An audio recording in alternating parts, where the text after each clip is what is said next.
Salut à tous et bienvenue une fois de plus sur votre chaîne d'actualité. Aujourd'hui nous allons faire un tour du côté du Burkina Faso pour vous parler d'une situation très tendue. Il s'agit en effet de la situation qui oppose le Burkina Faso et le gouvernement ivoirien. Mais avant d'entrer dans le vif du sujet, veuillez vous abonner si cela n'est pas encore fait et activer vos cloches de notification pour ne rien manquer des vidéos à venir. Entre la Côte d'Ivoire et le Burkina Faso, des accusations permanentes de complot. La junte au pouvoir Ouagadougou dénonce des tentatives de déstabilisation, tandis que les Ivoiriens ont arrêté en juillet une dizaine de jeunes suspectés d'être allés se former au maniement des armes dans le pays voisin. Une fois de plus, la junte du capitaine Ibrahim Traoré au pouvoir au Burkina Faso a prétendu avoir déjoué plusieurs tentatives de déstabilisation et une fois de plus, elle a pointé Abidjan comme la base de celle-ci.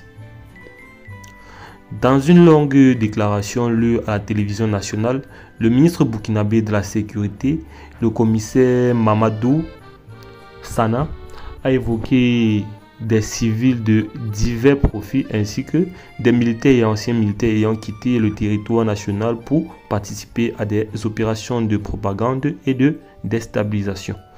Il a notamment accusé les autorités ivoiriennes d'accueillir des Burkinabés qui, selon lui, je cite, se sont activés dans une entreprise de subvention. Fin de citation.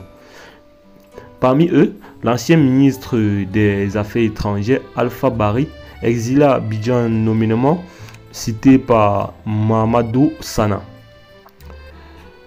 Ces nouvelles accusations ont une fois de plus irrité les autorités ivoiriennes, car si ces dernières, à la différence du gouvernement burkinabé, communiquent peu, elles sont convaincues que les militaires au pouvoir à Ouagadougou cherchent à fragiliser le régime d'Alassane Ouattara à l'approche de l'élection présidentielle prévue en octobre 2025. Je cite un homme de Guillaume Soro. Fin de citation. Au cœur de leurs préoccupations, un réseau d'une cinquantaine de jeunes ivoiriens qui auraient été envoyés en janvier en bus au Burkina Faso pour être formés au maniement des armes et revenir mener des opérations de déstabilisation en Côte d'Ivoire. Identifiés par les services de renseignement ivoiriens, certains ont été arrêtés quelques jours avant leur départ, mais la plupart ont réussi à franchir la frontière.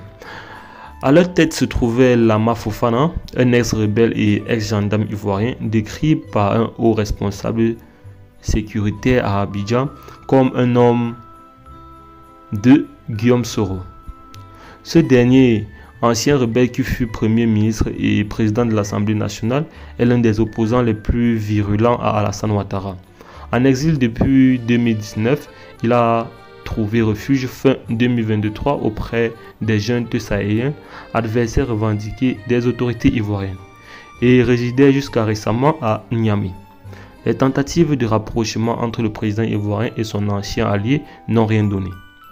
Selon les informations du Monde, une dizaine de membres de ce réseau formé au Burkina Faso ont été interpellés en juillet par les services de sécurité ivoiriens, autant pour moi, après être revenus en Côte d'Ivoire où ils sont désormais détenus. D'après une source sécuritaire ivoirienne, ils ont été en partie formés au camp Ouezin Koulibaly de Bobo Dioulasso et à Ouagadougou. Selon la même source, ils ont été encadrés par les autorités burkinabées, le tout sous la supervision de Lama Fofana, qui serait toujours au Burkina Faso. Et bien les amis, c'est tout pour cette petite note. N'oubliez pas de nous laisser vos impressions en commentaire et on se dit à très bientôt pour de nouvelles actualités.